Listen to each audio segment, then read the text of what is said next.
नमस्कार, मैं हूं आपके साथ राखी लांबा और आप देख रहे हैं HNN न्यूज बुलेटिन का आगाज करेंगे बड़ी जानकारी के साथ। छत्तीसगढ़ में 18 जगहों पर एंटी करप्शन ब्यूरो की रेड देखी गई है। छत्तीसगढ़ में डीएमएफ और आबकारी घोटाले मामले में छापेमारी लगातार जारी है। इकोनॉमी ऑफेंस विंग के कारोबारियों के ठिकानों पर रेड की जा रही है। कई अधिकारियों कारोबारियों के ठिकानों पर छापेमारी लगातार जारी है। रायपुर और अंबिकापुर समेत कई जगहों पर छापेमारी की जा रही है।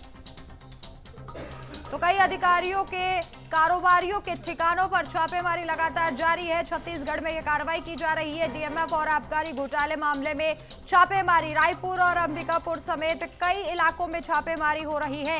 18 जगहों पर एंटी करप्शन टीम पहुंची है और लगातार टीम रेड कर रही है। बड़ी जानकारी छत्तीसगढ़ से, जहां पर 18 जगहों पर छापेमारी हो रही है। डीएमएफ और आबकारी घोटाले मामले में ये छापेमारी की जा रही है और इसी के साथ साथ इकोनॉमिक ऑफेंस विंग के कारोबारियों के ठिकानों पर यह कार्रवाई की जा रही है। कई अधिकारियों कारोबारियों के ठिकानों पर छापेमारी लगातार जारी है। 18 जगह बताई जा रही हैं जहां पर छापेमारी लगातार जारी है। रायपुर और अंबिकापुर समेत कई जगहों पर छापेमारी जारी है। छत्तीसगढ़ में 18 जगहों पर एंटी करप्शन ब्यूरो की रेड एक्शन लगातार जारी है। छत्तीसगढ़ में डीएमएफ और आबकारी घोटाले मामले में यह छापेमारी की जा रही है। इकोनॉमी ऑफेंस विंग के कारोबारियों के ठिकानों पर रेड की जा रही है।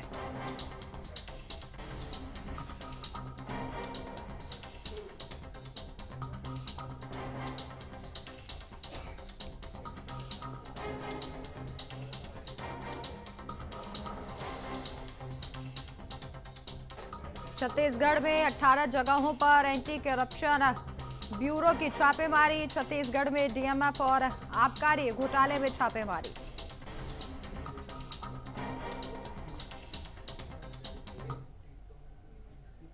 चंदन हमारे संवाददाता अधिक जानकारी के लिए फोन लाइन पर मौजूद हैं। चंदन, अभी क्या स्थिति है, कितनी जगहों पर छापेमारी, क्या जानकारी विस्तार से दर्शकों को बताइए। जी देखिए, छत्तीसगढ़ में जिस तरीके से 18 जगहों पर छापेमार कार्रवाई चल रही है, अगर जगहों की बात करें तो यहाँ पे छत्तीसगढ़ के रायपुर, बिलासपुर, अंबिकापुर और कोंडागांव सहित कई शहरों में कार्रवाई चल रही है। यह कार्रवाई ईओडब्ल्यू और एसीबी की जांच के दायरे पे जो डीएमएफ घोटाला और आबकारी घोटाला के मामले में ये पूरी जांच चल रही है। और बात करें तो 1 करोड़ रुपए का घोटाला सामने निकल कर आया है। और इस वक्त हम यहाँ जो जहाँ जगह मौजूद है, अंबिकापुर शहर का जो इलाका है, यहाँ अमित अग्रवाल के यहाँ एसीबी की टीम ने कार्रवाई की है और ईओडब्ल्यू की संयुक्त कार्रवाई चल रही है। और इसके अलावा जो अंबिकापुर शहर से परडांड जो है, वहाँ पे डॉक्टर तनवीर अहमद है, उनके घर में भी कार्रवाई चल रही है, क्योंकि वो पशु चिकित्सा विभाग में उप संचालक के पद पर पदस्थ है गौरेला पेंड्रा में। वहाँ पर भी उनके यहाँ कार्रवाई चल रही है। और इसके अलावा अगर बात करें कितने 16 सदस्य टीम दोनों जगह कार्रवाई कर रही है। ईओडब्ल्यू की टीम तड़के सुबह 4 बजे पहुंची थी और इसके बाद से लगातार 7 घंटे का अधिक वक्त हो चुका है और यहाँ पे वो कार्रवाई लगातार जारी है। दस्तावेज की बात करें तो दस्तावेज में जो डीएमएफ जो घोटाला हुआ है, उस दस्तावेज को खोजने की प्रयास किया जा रहा है। और दूसरी बात, जो ट्रांजैक्शन हुए हैं हालिया दिनों में, उसको लेकर ही पूरी जांच की जा रही है। और यह पूरे मामले को लेकर ईओडब्ल्यू के अधिकारी हो या एसीबी के अधिकारी अभी कुछ भी कहने से बचते नजर आ रहे हैं। और हो सकता है कि देर शाम तक इस कार्रवाई को पूरा अंजाम दिया जाएगा। और हो सकता है इस बड़ी कार्रवाई को लेकर जो छत्तीसगढ़ सरकार है सजग नजर आ रही है और भ्रष्टाचार के खिलाफ जीरो टॉलरेंस की नीति अपनाई जा रही है। जी, आज जिनके घरों पर या जिस जगह पर छापेमारी की जा रही है, उस फर्म के मालिक या फिर इन लोगों के लिए क्या कुछ जानकारी अभी तक सामने आ रही है इनके बारे में? बताया जा रहा है कि जो अमित अग्रवाल के यहाँ जो छापेमार कार्रवाई चल रही है, ये बोरवेल मतलब बोर खनन का काम करते हैं। ये इस तरीके से पूरा डीएमएफ फंड का जो है पूरा इस्तेमाल करते हैं। डीएमएफ फंड के जरिए बोरवेल का खनन का काम करते हैं। और इसके अलावा जो अंबिकापुर शहर के जो प्रधान है डॉक्टर जो तनवीर अहमद हैं, वो पशु चिकित्सा विभाग में जो है दवाई सप्लाई के मामले को लेकर इस पे पूरी जाँच चल रही है। जी, अभी वहाँ पर कैसी स्थिति है चंदन? कितने अधिकारियों की टीम वहाँ पर पहुंची है? अभी जो बात करें, एसीबी और ईओडब्ल्यू की टीम संयुक्त जो कार्रवाई कर रही है, इसमें 8 सदस्य टीम है, वो कार्रवाई कर रही है। एक घर में 8-8 सदस्य जो हैं, ईओडब्ल्यू एसीबी की टीम लगातार कार्रवाई कर रहे हैं। और ये अधिकारी अभी देर शाम तक इस कार्रवाई में लगे रहेंगे। जी, चलिए, बहुत बहुत शुक्रिया तमाम जानकारी के लिए चंदन। और वहीं दिल्ली में हवा की गुणवत्ता लगातार खराब होती जा रही है। ज्यादातर जगहों पर AQI जो है वो 400 के पार दर्ज किया जा रहा है। मुंडका, नरेला में AQI 400 के पार दर्ज किया गया है। नोएडा, ग्रेटर नोएडा में भी कई जगहों पर AQI 400 के पार है। तो ज्यादातर जगहों पर AQI 400 के पार दर्ज किया गया है।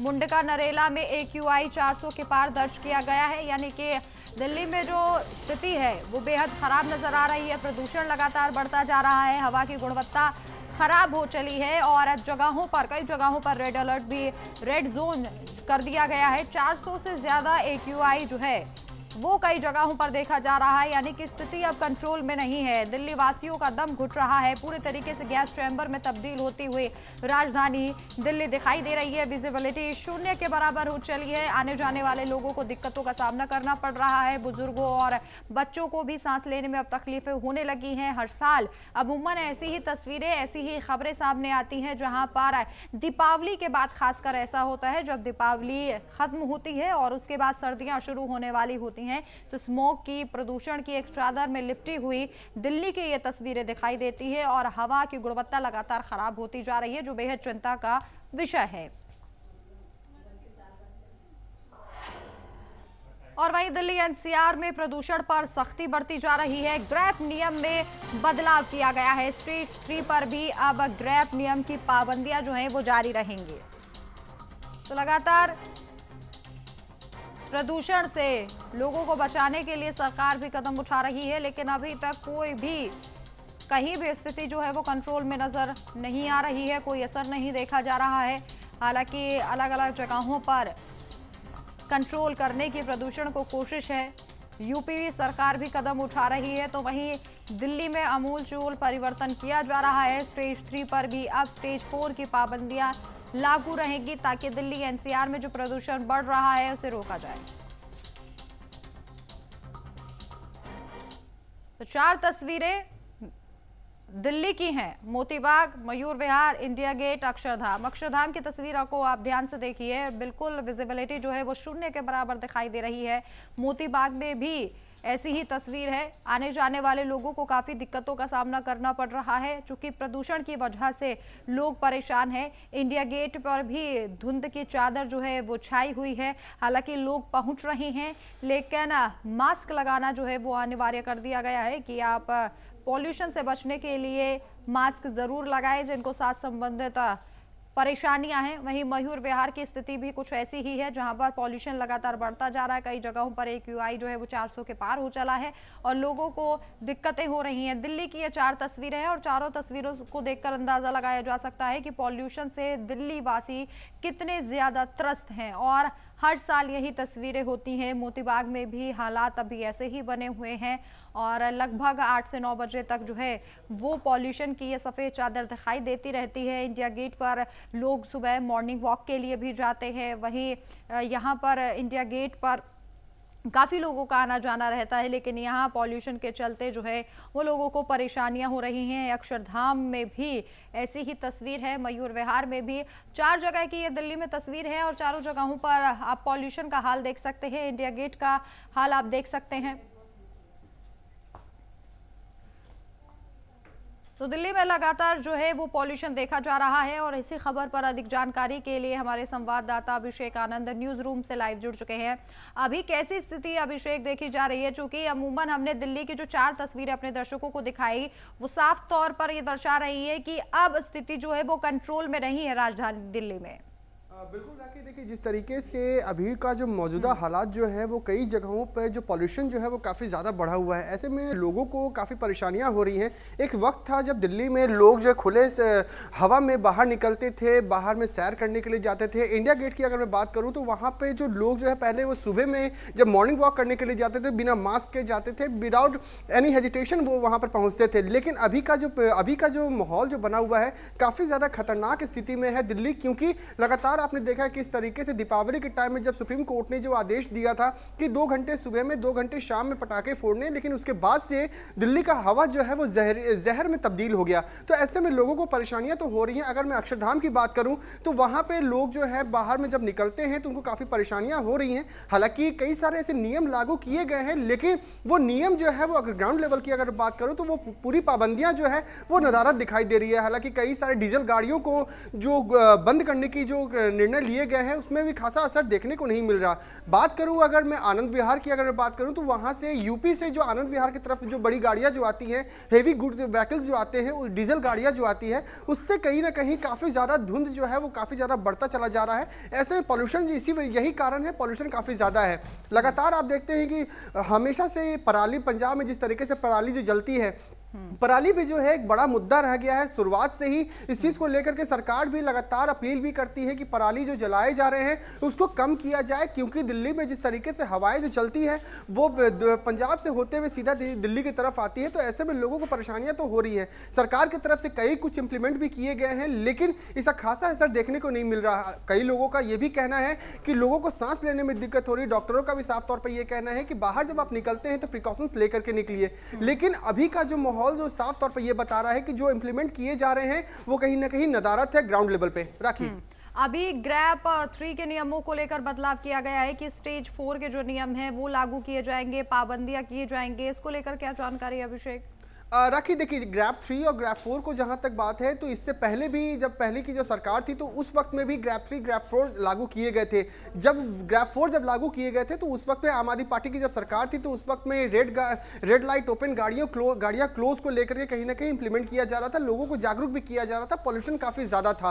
अभी का जो समस्याएं जो हैं वो साफ तौर पर जो बॉर्डर एरिया जो है, जहाँ पे जो डीजल गाड़ियां जो आ रही, जो ऑटो जो है उसको कहीं ना कहीं बंद करने की कवायद की गई है। हालांकि अब देखने वाली बात होगी राखी कि किस तरीके से सरकार जो इंप्लीमेंट कर रही है वो किस तरीके से आने वाले वक्त में ये समस्या जो है वो सॉल्व होगा। लेकिन अभी जो हॉस्पिटल्स में भी जो है वो कई सारे से पेशेंट जो हैं जो जिनको अस्थमा का जो बीमारी जो है उनको काफी ज्यादा परेशानियां हो रही हैं सांस लेने में, क्योंकि लगातार उनको समय समय पे इनहेलर लेना पड़ता है। जो छोटे छोटे बच्चे जो हैं उनको परेशानियां हो रही है, क्योंकि ठंड भी मौसम है, लोगों को ये लग रहा है कि वो कोहरा है, लेकिन वो कोहरा के साथ साथ में पॉल्यूशन भी है, धुंध भी है।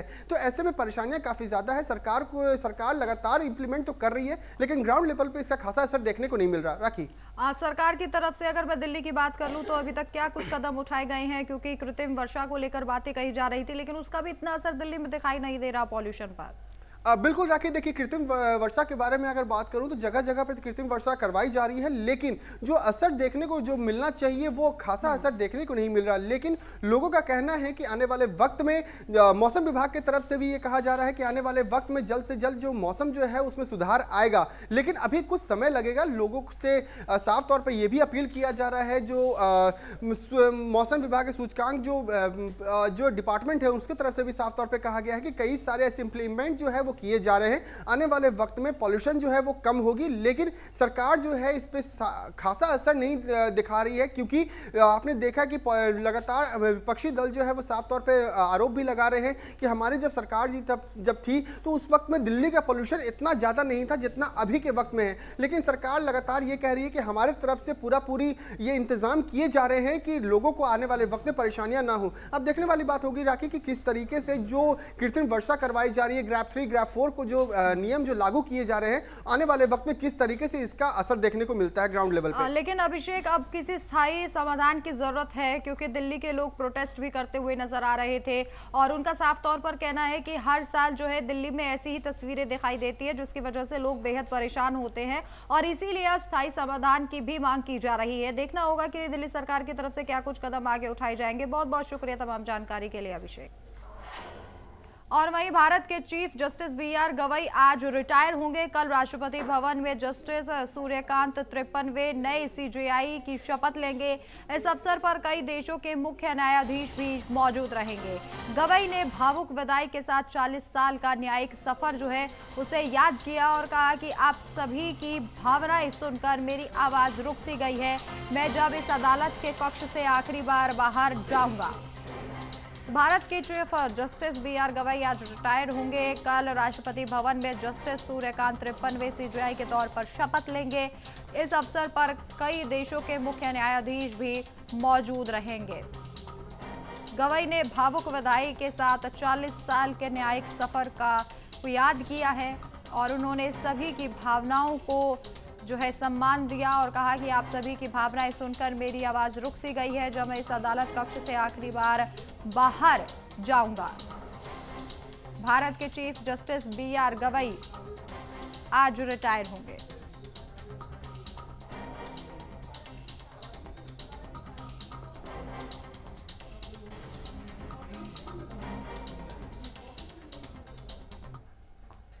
चलिए यहाँ रुकेंगे एक छोटे से ब्रेक के लिए, जल्द वापस लौटेंगे।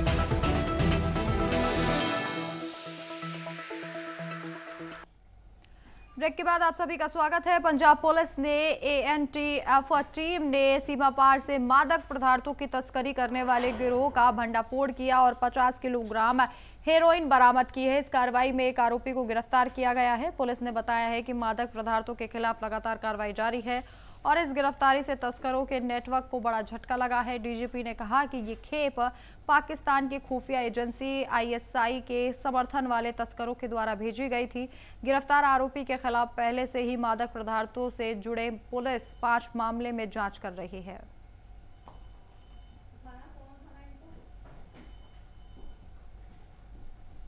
ਸਿੰਘ ਇੱਕ ਬੰਦਾ ਜੋ ਕਿ ਕਪੂਰਥਲਾ ਡਿਸਟ੍ਰਿਕਟ ਨੂੰ ਬਿਲੋਂਗ ਕਰਦਾ ਸੀ, ਇਹਨੂੰ ਅਸੀਂ ਟਰੈਕ ਕਰ ਰਹੇ ਸੀ। ਇਹਦੀ ਸਾਨੂੰ ਇਨਪੁਟ ਸੀ ਕਿ ਇਹ ਇੱਥੇ ਆਉਂਦਾ ਹੈ ਐਂਡ ਇੱਥੋਂ ਕੋਈ ਖੇਪ ਜਿਹੜੀ ਹੈ ਹੈਰੋਇਨ ਦੀ ਲੈ ਕੇ ਜਾਂਦਾ ਹੈ ਕਾਫੀ ਵੱਡੀ।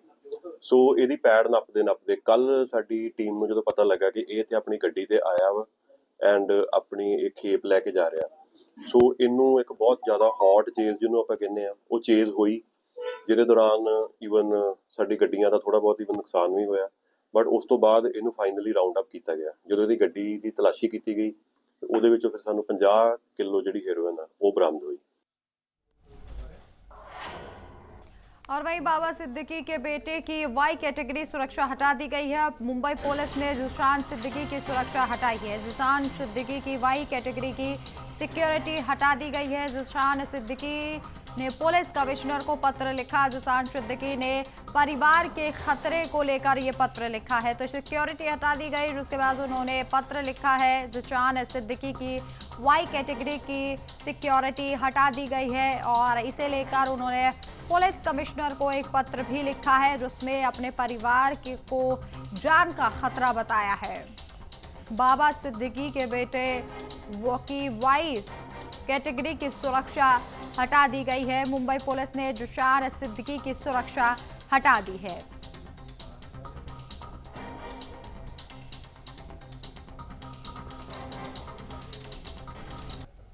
और वहीं नैनीताल के रती घाट में भीषण सड़क हादसा हो गया। भवाली अल्मोड़ा हाईवे पर कार खाई में गिर गई और जिसके बाद 3 शिक्षकों की मौत हो गई। एक शिक्षक गंभीर रूप से घायल हुआ है। बताया जा रहा है कि ये शादी समारोह में शामिल होने के लिए जा रहे थे और अल्मोड़ा से हल्द्वानी जाते समय यह हादसा हुआ। हालांकि रेस्क्यू टीमों ने पहुंचकर राहत कार्य तुरंत शुरू कर दिया। तो 3 शिक्षकों की मौत हुई है, एक जो है वो घायल बताया जा रहा है। शादी समारोह में शामिल होने के लिए चारों शिक्षक पहुंच रहे थे और उसी वक्त ये हादसा हुआ। हालांकि एसडीआरएफ की टीम मौके पर पहुंची और लेकिन तब तक 3 शिक्षकों की मौत हो चुकी थी और एक जो है वो गंभीर रूप से घायल था, जिसे अस्पताल में भर्ती कराया गया है, जहां उसका लगातार इलाज जारी है। शादी समारोह में शामिल होने के लिए ये चारों शिक्षक पहुंच रहे थे।